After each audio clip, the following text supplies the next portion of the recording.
tempted. Even Jesus was tempted. The Explore the Bible lesson, session 11, is titled Tempted. The text is Genesis chapter 39, verses 9 through 12, and verse 19 to 21. The summary lesson of the title is God is honored when we're faithful to Him and His standards. When I started the lesson, I asked people if they would share with us how they came to receive their name. Now, I'm comfortable enough with the people in the class that I could call on a few of them and ask, how did you get your name? And then that began the process of others sharing how they came to get their name. What's interesting is a number of people's name is from a parent, a grandparent, or a best friend, and they were given that name to honor that person.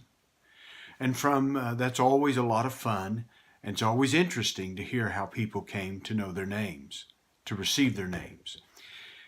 And from that, I transitioned into the fact that the lesson is about honoring God. God is honored when we are faithful to Him and His standards. Now, the story's about Joseph. And in chapter 37, we ended with Joseph being sold into slavery. And then chapter 38, there's this parentheses, this interlude. It's good literary device. It heightens the story. We're wanting to know what happened to Joseph when he gets to Egypt, but instead we're told about Joseph's brother Judah. But you can understand what Moses is doing as he lays these two stories side by side. Judah, the fourth son of Jacob, is being drawn into the Canaanite culture. And he's an immoral man. He's tempted, but he is not successful in resisting sexual temptation. And then in chapter 39, we come to Joseph, and Joseph is not drawn into the Egyptian culture. He is staying true and faithful to his God.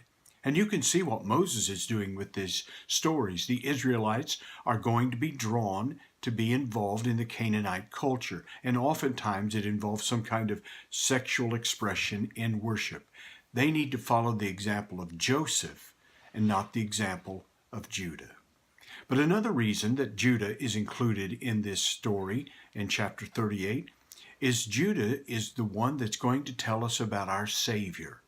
Now, Moses doesn't know this. He knows he's a leading tribe, but in time, Judah will be the one who is going to be the tribe of the kings. And King David one day will come from Judah, and from King David will come the Messiah, Jesus Christ.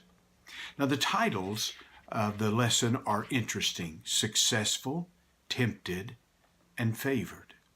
And in each of those conditions, we have the opportunity to honor God and to be faithful to Him and His standards.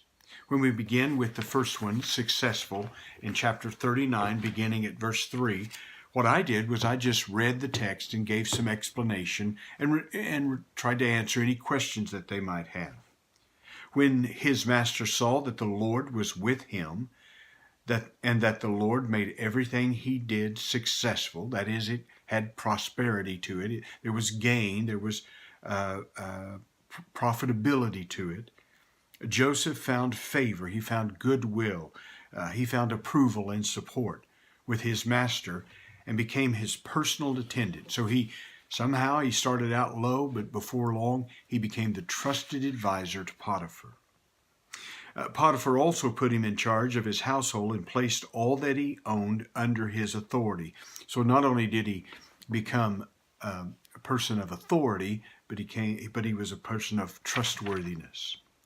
From the time that he put him in charge of his household and of all that he owned, the Lord blessed the Egyptian's house because of Joseph. Now that's a promise that God had made to Abraham, that those who blessed Abraham and his descendants would be blessed. The Lord's blessing was on all that he owned in his house and in his fields. He left all that he owned under Joseph's authority. He did not concern himself with anything except the food he ate. That meant that all that he had to concern himself with just minor things. Now, when I started to read the story, I asked the class to look for signs of success in Joseph. And then I just listed those from the class when we finished. And I put them on the board, and we made this list of signs of his success. And then I pointed out that not everyone can have this kind of success. Not everyone's talented and gifted like Joseph. Not everyone has the personality or the motivation or the opportunities even to be successful like this. So what is it that makes Joseph successful? And I ask him to go back through that and look at the text again and see where was it that Joseph was successful in honoring God. And we talked about those things. And then I pointed out, not everyone can have the success that Joseph had in terms of promotions and in terms of profitability, but everyone can be successful when it comes to honoring God. And so in our success, whether we have this great growth that Joseph experienced or not, we can always be faithful to honor God and his standards. Then I moved to the second point, which was tempted. And again, I read through the text and made some comments, and we stopped along the way to discuss the text. Verse 6, now Joseph was well built and handsome. That's the same phrase that was used for his mother, Rebekah, in the feminine form, and it said that she was beautiful of face and form. The scriptures very seldom takes time to describe someone's physical condition.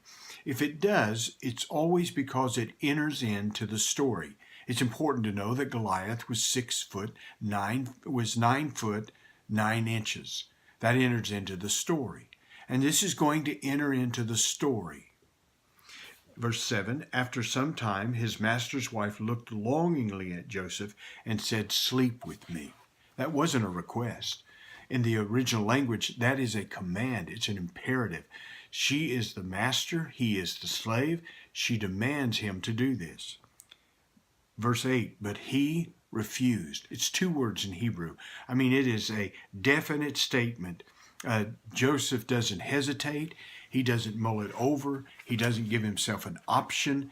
He tells her in unmistakable terms, this is not going to happen.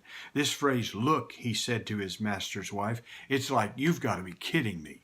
And he goes on to say, with me here, my master does not concern himself with anything in his house. And he's put all that he owns under my authority. No one in this house is greater than I am. He has withheld nothing from me except you, because you are his wife. So how could I do this immense evil?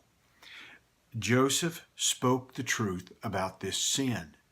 He didn't try to minimize it. He didn't rationalize it. He didn't treat it as something superficial. It wasn't something that happened all the time that made it acceptable.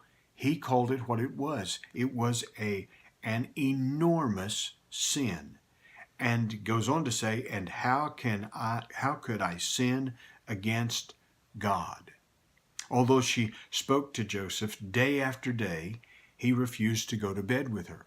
Sometimes temptation jumps on us like a roaring lion that's coming.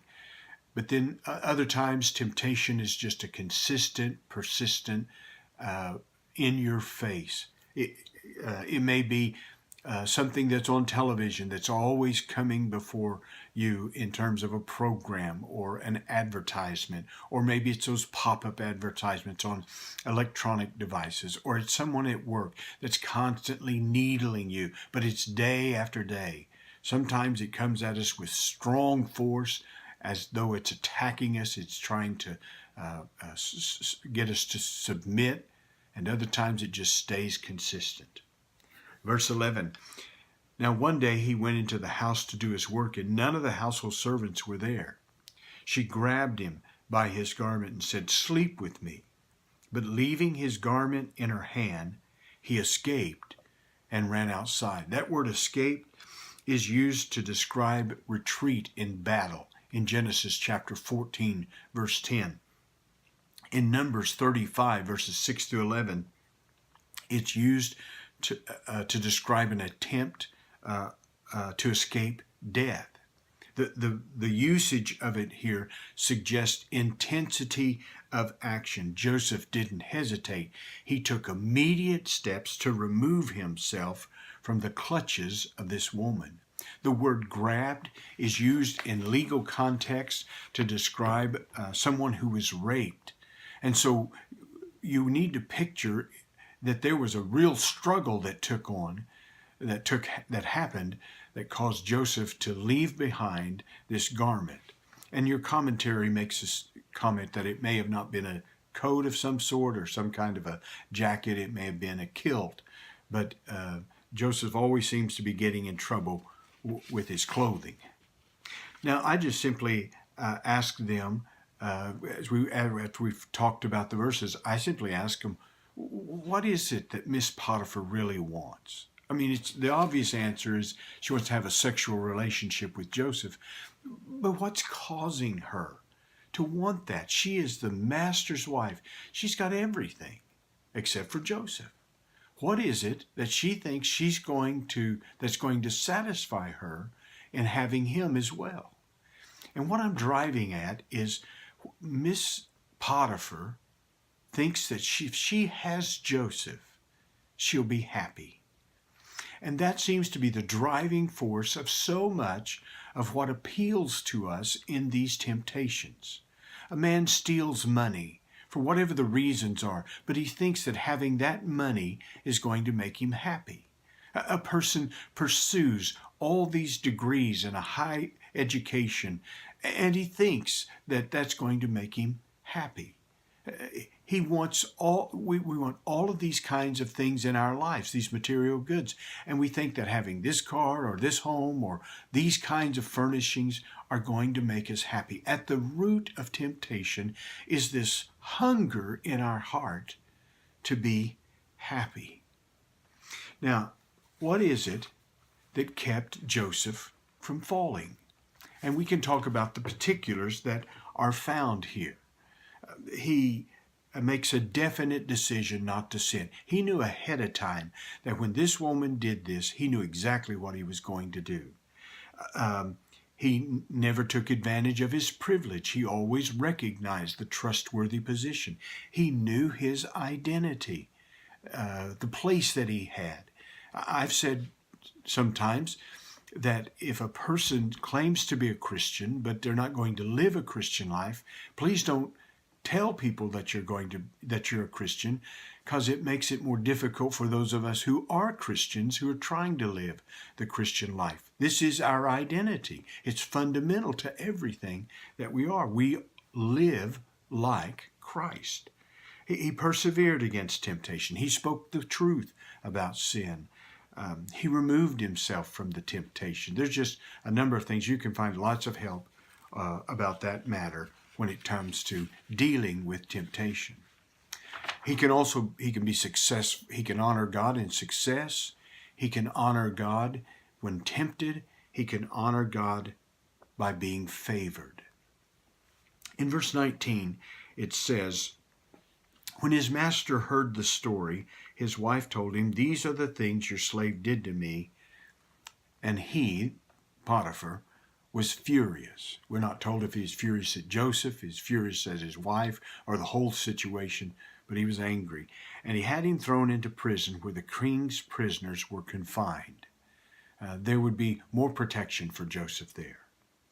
So Joseph was there in prison. But the Lord was with Joseph and extended kindness to him. He granted him favor with the prison warden, goodwill, acceptance, support. Now this phrase in verse 21, the Lord was with Joseph, that is the key phrase of chapter 39. It's 4 times, in verse 2, verse 3, verse 21, verse 23.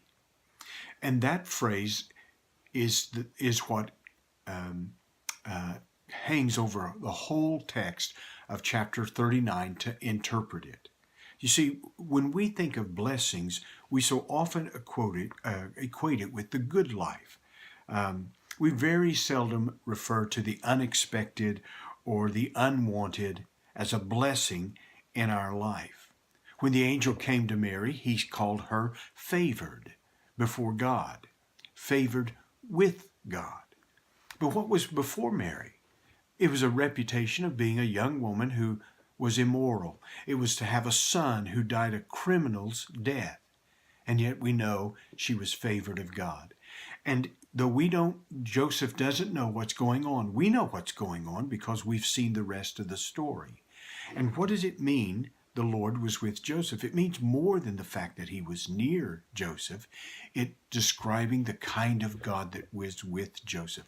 In the midst of this situation, here is a good, providential, sovereign, planning, grace-filled God that was with Joseph, taking the bad circumstances of his life and leading them to be redeemed. This is the kind of God that was with Joseph. When you have a God like that, your fear can be diminished. When you have a God like that, you always have hope because he can take those things and take despair and bring good out of it. He was favored. The way I closed the lesson is I gave each of my members a card that was postmarked, and then I asked them to address it to one of our staff members. And I gave them an address. With my class, I felt comfortable giving them the home address. You might want to use the church address. And I just asked them, would you tell them that you're in my class? We've studied about how to honor God, and that you are praying for them to honor God in their ministry. It was a way for me to just re-emphasize this idea of honor. God bless you. Thank you for teaching the Word of God.